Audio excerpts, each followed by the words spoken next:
Y llega, como siempre les digo, este ratito de radio, un ratito donde hablamos de cine.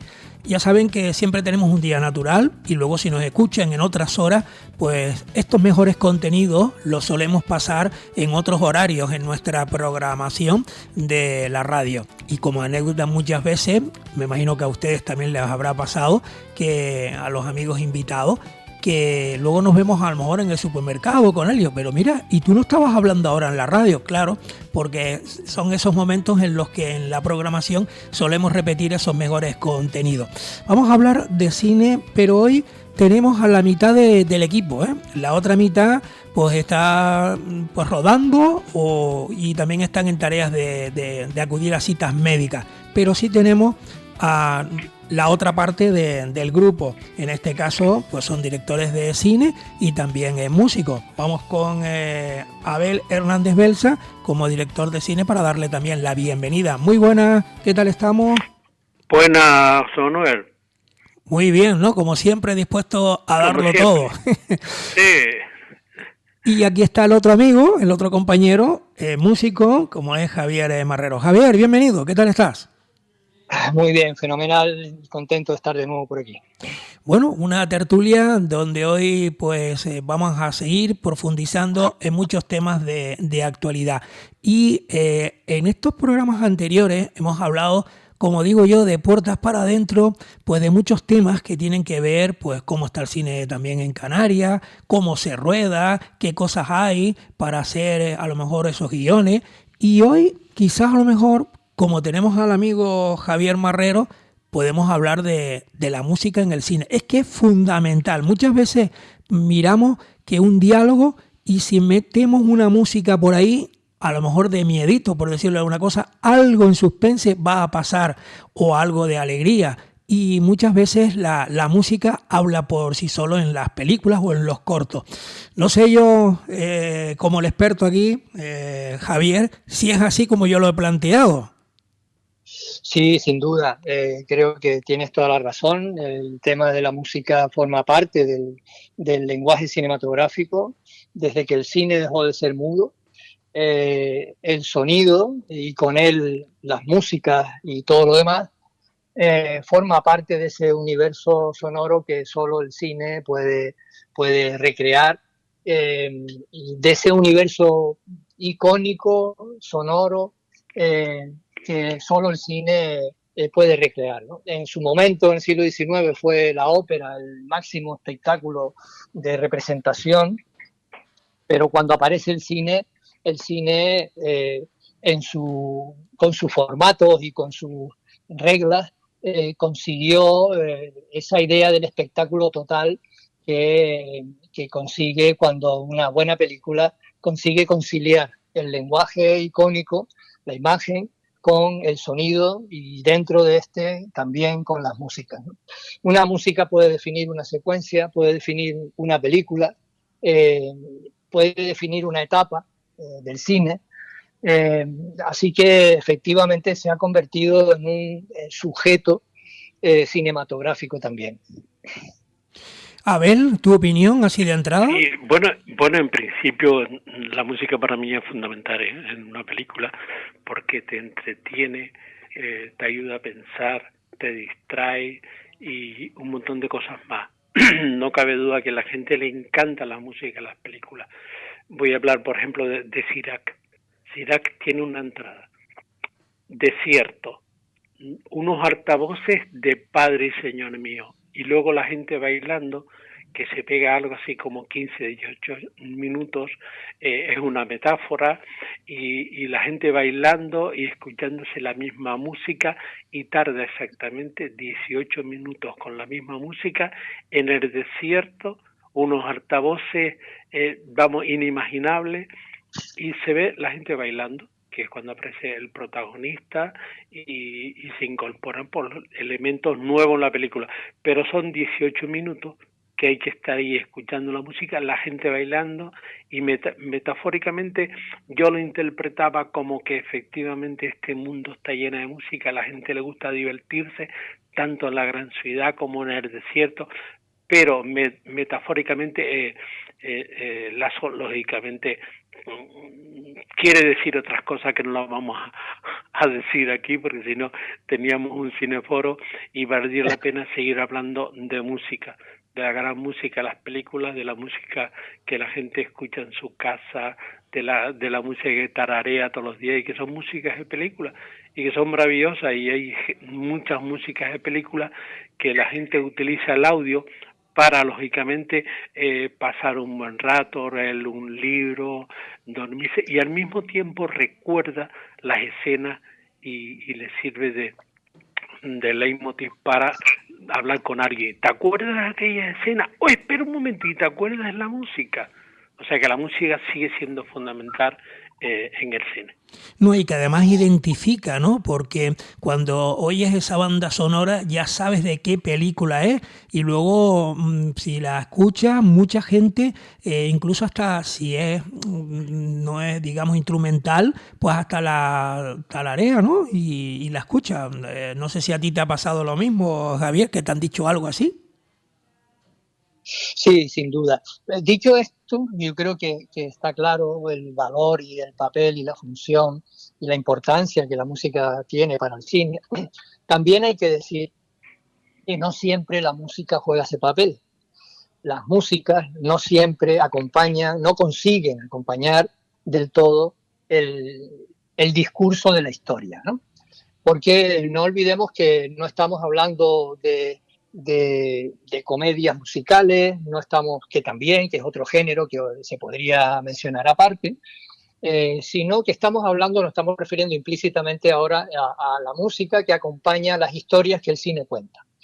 Y en ese sentido, a mí me parece que algunas veces me ha parecido percibir, no voy a decir ejemplos ninguno, pero me ha parecido percibir una ruptura, una cierta disociación en la que la música va por un lado y la historia va por otro. Eso ocurre también en el cine, está ocurriendo en algunas propuestas cinematográficas que no consiguen conciliar ambos lenguajes. Y esto también hay que plantearlo, porque de alguna forma el valor que puede tener para mí el uso de la música es para ensalzar, subrayar, matizar, desarrollar el sentido de algo que está ocurriendo. De manera que tú, cuando recuerdas la música, no estás solo recordando la melodía de la música o la armonía de la música, estás recordando la situación que acompaña, icónica, visual, que acompaña a esa música. Y ese es el valor, y ahí es cuando yo creo que nosotros empezamos a entender esa musiquilla, ¿no?, que nos suena en el oído cuando termina la película, como una música que te recuerda la historia que se ha contado. Entonces yo creo que hay que también tener en cuenta que no siempre se consigue una simbiosis equilibrada entre un lenguaje y otro lenguaje, ¿no? El lenguaje de la música y el lenguaje audiovisual del cine, ¿no? Y también quería aprovechar para mencionar que hay, con los recursos que hoy se están manejando, hay una tendencia que está cada vez extendiéndose más, que consiste en utilizar como música de acompañamiento de las historias solo la percusión. Y hay series y hay películas y ejemplos concretos en donde lo que oímos de fondo, lo que acompaña a la historia, no es una melodía convencional o tradicional o reconocible, sino simplemente un ejercicio de percusión que acompaña a la historia. Esa es una manera más abstracta de hacer música para cine, ¿no? En donde los instrumentos, la música, no se identifican con un desarrollo armónico o melódico, sino fundamentalmente con un desarrollo rítmico, ¿no? Y eso también sirve y también funciona. Y hay ejemplos magníficos de cómo algunas películas, algunos directores y directoras han conseguido acompañarse en sus historias de una música fundamentalmente instrumental basada en la percusión, ¿no? Baterías, percusiones de distinto tipo, ¿no? Y es algo que a mí me ha llamado mucho la atención porque lo he podido apreciar en muchas, en algunas series recientes y algunas películas también recientes, ¿no? Si no toda la película, si no toda la serie, sí al menos fragmentos importantes del discurso narrativo que se acompañan solo de percusión. Y esto es muy interesante también, ¿no? Abel. Yo me sitúo a nivel de pie, a nivel de los que andan por la calle, a nivel bajo, sin amateur, etcétera, etcétera. Y digo, en YouTube hay tantos sitios donde se puede descargar música, que tienes demasiada música para incorporar a los cortos. Yo, por ejemplo, a las conferencias que grabo, que siempre incorporo música, siempre. Bien, es verdad que le robo a Ucanca, digo, al margen le robo esa maravilla que se llama Ucanca y le pongo música. Y yo lo he dicho un montón de veces. Mientras no me denuncien, yo lo sigo poniendo. Incluso el otro día una chica dio una conferencia en el instituto sobre William Morris, alguien Ajá. que en 1870 y pico, pues 2 personas se lo cargaron, lo mataron, lo asesinaron, muy célebre. El Puerto de la Cruz todavía recuerda la gente mayor que se lo traslada a la gente joven. Y entonces viene una chica que, en vez de hablar de los hechos luctuosos que sucedieron en 1870 y pico, vino a hablar de William Morris antes de llegar al puerto. Fabuloso, muy bien. Interesante. Y sí, y entonces al final de la conferencia, pues ella tenía su música, pero yo incorporé el cementerio inglés, que es fundamental para entender a este hombre, el cementerio inglés del puerto, que sale muy poco, ¿no? No, y que Y está entonces abierto, ¿no? Y está al lado, muy está cerquita abierto. del otro, del actual, ¿no? Sí, Y que además ahí hay mucha gente con apellidos ilustres, por lo que tengo entendido, ¿eh? y no solamente eso, se hacen rutas temáticas para También. visitar el cementerio, porque ahí he enterrado gente, vamos, de padre y señor mío, que desempeñaron en la historia del puerto, Yo pues. no sé si todavía existe eso o ya no hay más, sino los que están allí, o queda algo en que si alguien quiere pues ir a ese cementerio y no ir al actual, al de todos, ¿no? El de San Carlos. Yo lo pregunté, pero ahora te cuento una cosa, que aquello es como si fuera la chercha nuestra, ¿no? Entendida como el cementerio católico, donde había una chercha y ya no está. Y entonces a la gente que muere, que lógicamente no son católicos, tienen que enterrarlo en alguna parte, ¿no? Ya. O lo incineran o Lo lo entierran preguntaremos. allí. Yo sé que me han dicho, yo lo he preguntado, me dice, sí, alguna que otra vez, porque no hay espacio. No hay espacio y porque todo está ocupado. Pero entonces yo digo, mira, voy a incorporar el cementerio del puerto, que es parte fundamental para hablar de William Morris, y le incorporo música, porque no puedo dejar el minuto y medio que ruedo con un dron, se ve el cementerio, no puedo dejarlo sin música. Y siempre me auxilio, lógicamente, de esa maravillosa música, pero una repetición de Armando Ucán. Y Abel, bueno, ahora Javier, ¿no? Lo que dice Abel, algo más que tú quieras profundizar sobre el tema de la música y un poco los entresijos, porque claro, aquí muy pocas veces vemos o se habla, ¿no? De cuando, por ejemplo, te pueden encargar algo a los que hacen la música, en el caso de Javier, que hoy está con nosotros, pues nos lo podrá decir, o lo que tú, Javier, te puedas componer de tu propia cosecha, ¿no? Hay veces que a lo mejor te dicen, quiero esto, quiero que a lo mejor aparezca, pues no sé, este tipo de música. De todo hay, me imagino. Y luego hacerlo es la composición cuesta y yo no sé si al final ese producto te lo aprueban o no te lo aprueban, no sé.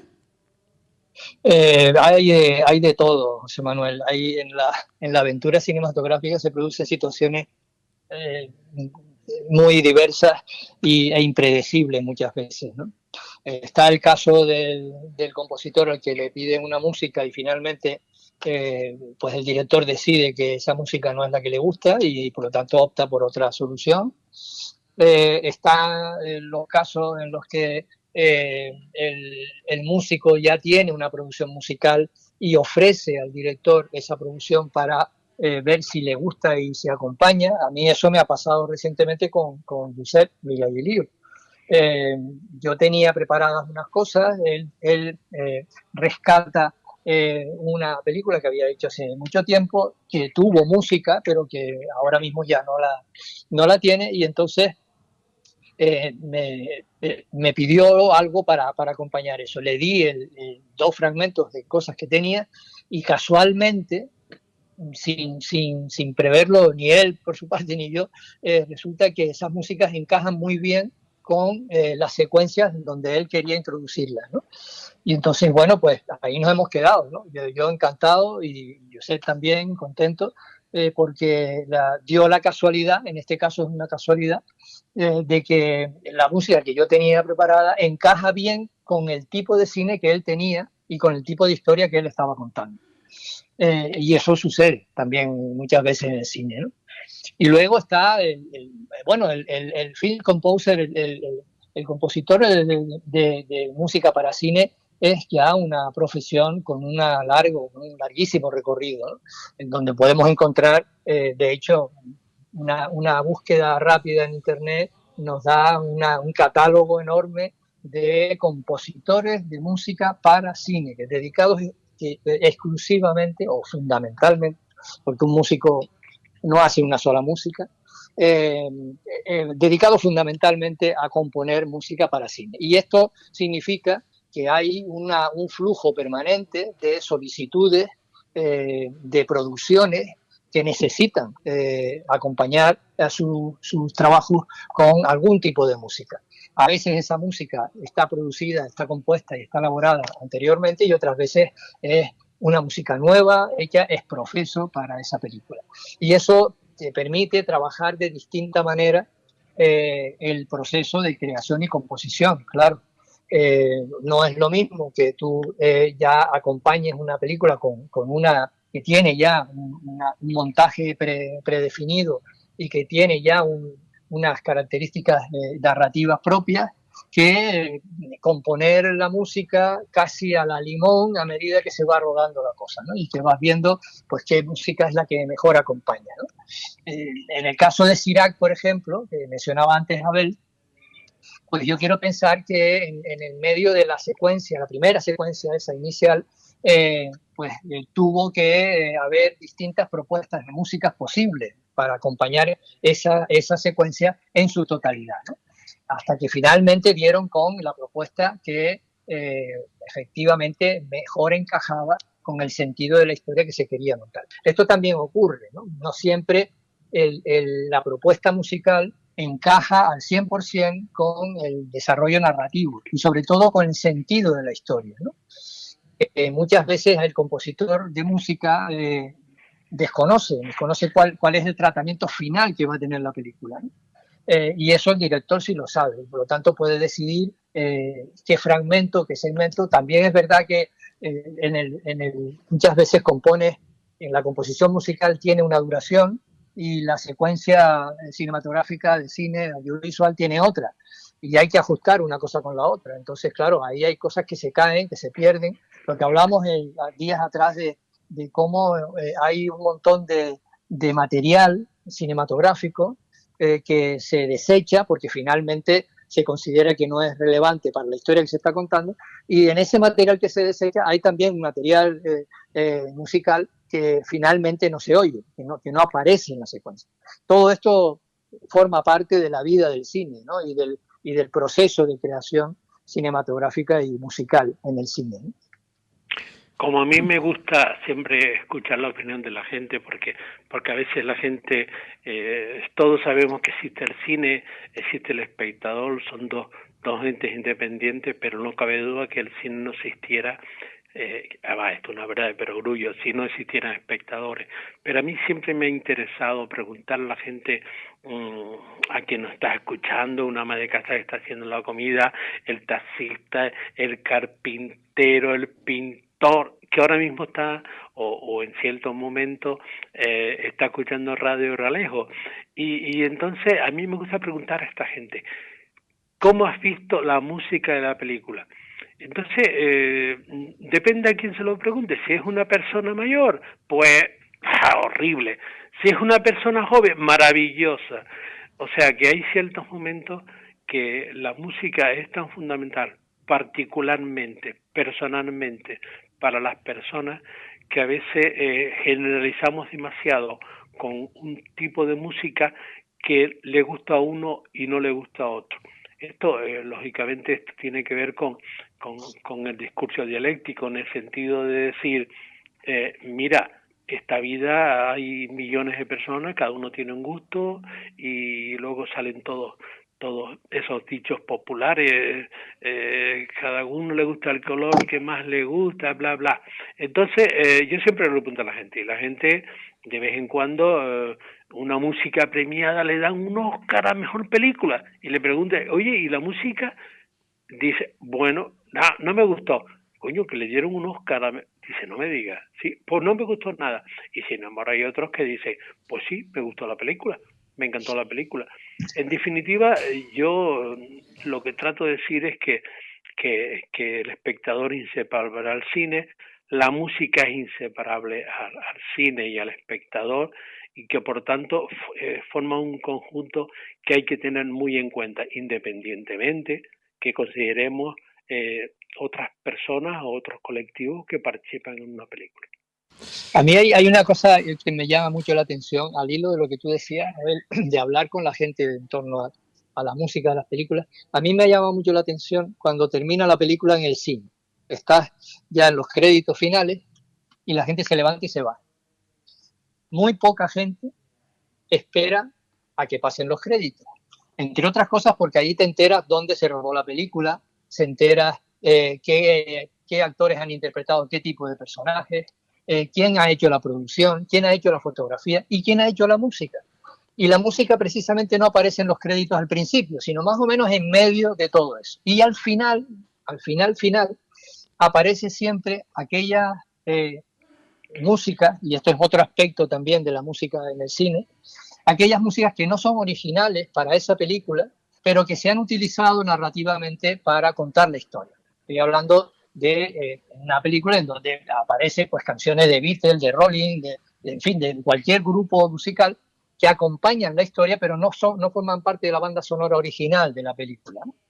Y entonces al final de los créditos, en el último punto, antes ya de cerrar, aparece la lista de canciones con la versión que se ha utilizado para esta película, porque también esa es otra variante del tema de la música en el cine, ¿no? No siempre una canción tiene muchas versiones y no siempre se elige la misma versión, de manera que Wim Wenders, por ejemplo, es un director que sabe elegir muy bien las versiones de los temas que acompañan a sus películas, ¿no? Entonces, esa es otra dimensión de la música en el cine que es muy interesante, pero que solamente puedes saber exactamente lo que has estado escuchando al final de los títulos de crédito. Y justamente esa es la parte que nadie ve, que casi nadie espera a enterarse de qué es lo que has.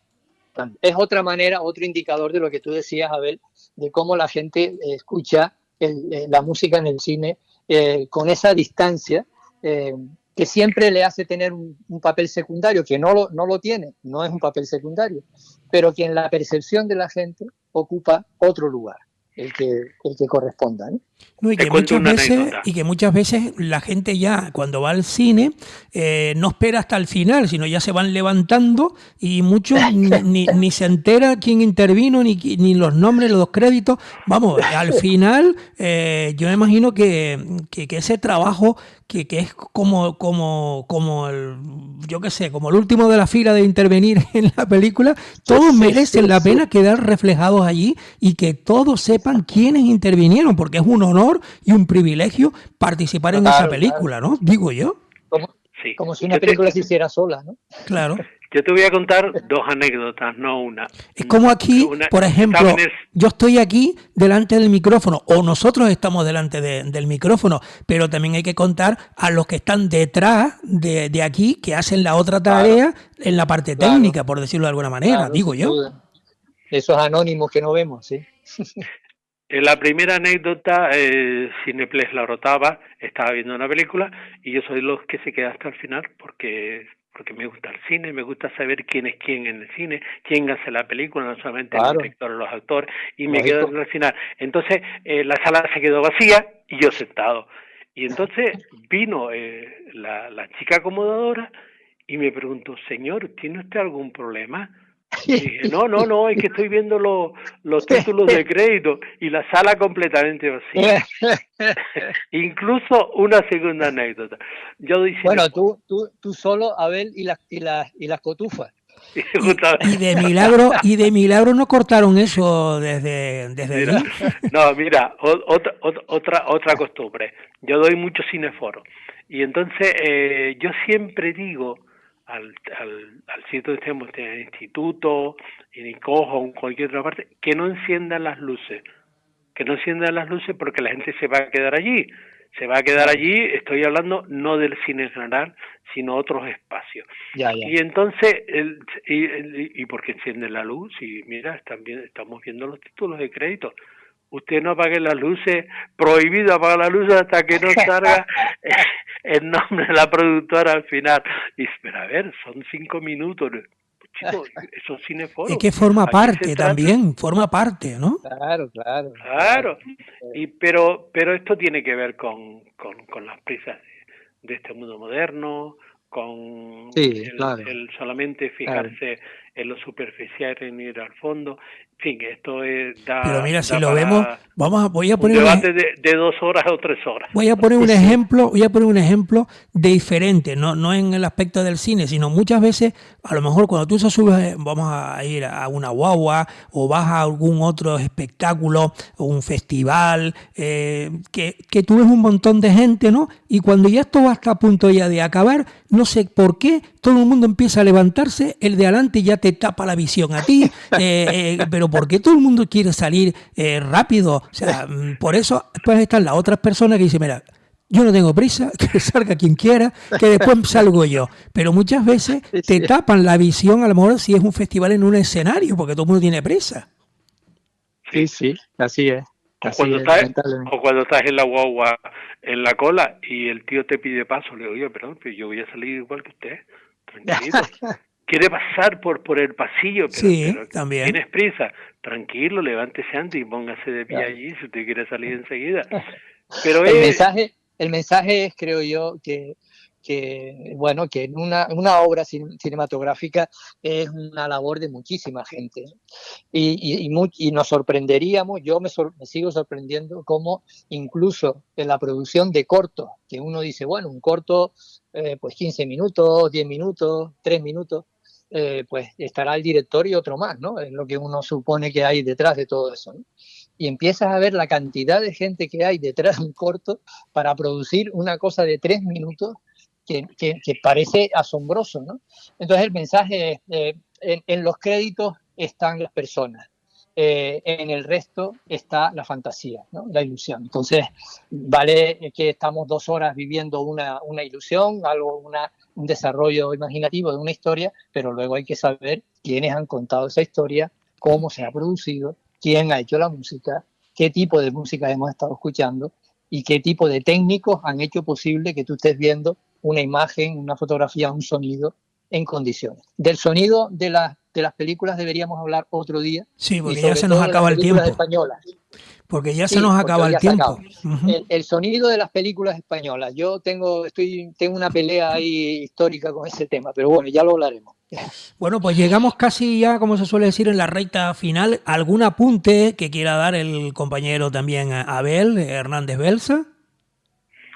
Yo no voy a dar publicidad del cineforo que hoy se va a celebrar en la sociedad centroicodense, porque es una película más nueva y en cierta manera la entrada es gratuita, pero lo más importante es que hay cineforo, que se va a hablar sobre el fondo de la película, que es una película que está ahora mismo en el candelero, que va a representar a España en la nominación de Oscar a Mejor Película de Habla Extranjera, que ganó el Festival de Cannes, bla, bla, bla. O sea, todo el mundo adivina qué película es. Entonces, decir, vayan, porque al final nosotros nos vamos a quedar y vamos a hablar precisamente del fondo de todo esto. No queremos ir a ver lo superficial, sino queremos ver lo que representa la música, por qué este hombre ha cogido el desierto, ha cogido 20, 40 altavoces de eso de todo volumen, por qué pone a gente a bailar en el desierto. Y eso son metáforas que luego, si nos quedamos lógicamente en el coloquio, podemos descifrarla, porque normalmente yo suelo utilizar una guía didáctica hablando de todas estas cosas. Lo que pasa son guías didácticas de 3 o 4 hojas, porque no puedo hacer una guía didáctica de 16 hojas, porque la gente no va a leer todo esto. Lo resume lo máximo posible, como a mí me gusta la síntesis, lo hago para que la gente pueda leer algo más y entienda que el discurso personal, no solamente en el discurso personal, no solamente cuenta el director y los actores, sino cuentan cientos de personas más que intervienen y, como dice Javier, forman parte del conjunto de la obra. Pues aquí lo deberías publicar tus guías didácticas, Abel. Pues amigo, es que cada película hago una guía didáctica para que la gente por eso pueda meterse un poquitito más. Imagínate, yo hago una por cada película, y además se lo ofrezca a la gente y se pone, hay una guía didáctica donde ustedes puedan aproximarse un poco más a la película. Y la verdad, a veces hay 7 o 8 personas, no más de 10, que piden la guía didáctica. No sé si la leerán, no la leerán, si están interesados. Por ejemplo, yo tengo una guía didáctica de guarapo. Entonces, mañana martes vamos a dar guarapo en el instituto, a ver si viene Santiteo, que presenten la película y se puede hablar sobre guarapo, que sigue siendo muy importante, y socialmente hablando guarapo es parte fundamental del cine canario, del supuesto cine canario. Entonces ellos me dicen, a ver, ¿tú tienes? Sí, yo tengo una guía, son 16 hojas. Sí, oye, mira, la queremos ver. Ah, pues muy bien. Y entonces al cabo de los años la hemos ido completando, le hemos ido añadiendo cosas nuevas y que responden a que la gente te cuenta cosas que tú no has podido ver en la película, o ellos se imaginan cosas en la película, o metafóricamente interpretan alguna escena de la película que tú no habías captado, y nosotros incorporamos a la guía esta perspectiva. Pues aquí lo dejamos porque ya se nos acabó el tiempo. Como dice, se baja el telón y aparecen los nombres, pero aquí hay que decirlo en la radio, ¿no? Gracias a Javier Marrero como músico. La próxima semana te espero por aquí en esta tertulia. Un abrazo, compañero. Encantado, aquí seguiremos. Y gracias a Abel Hernández Belsa también como director de cine, y hoy con la ausencia de Josep Vilagelio y Basni Ramos, también directores de cine, que están rodando, y también luego pues tienen temas médicos y una cosa empató a la otra, y al final pues la próxima semana pues ya espero recuperarlos a ellos y a ustedes también por aquí. Gracias, amigos, y hasta la próxima. Hasta el lunes. Gracias, adiós. Y nosotros seguimos aquí en este tiempo de radio con otros temas.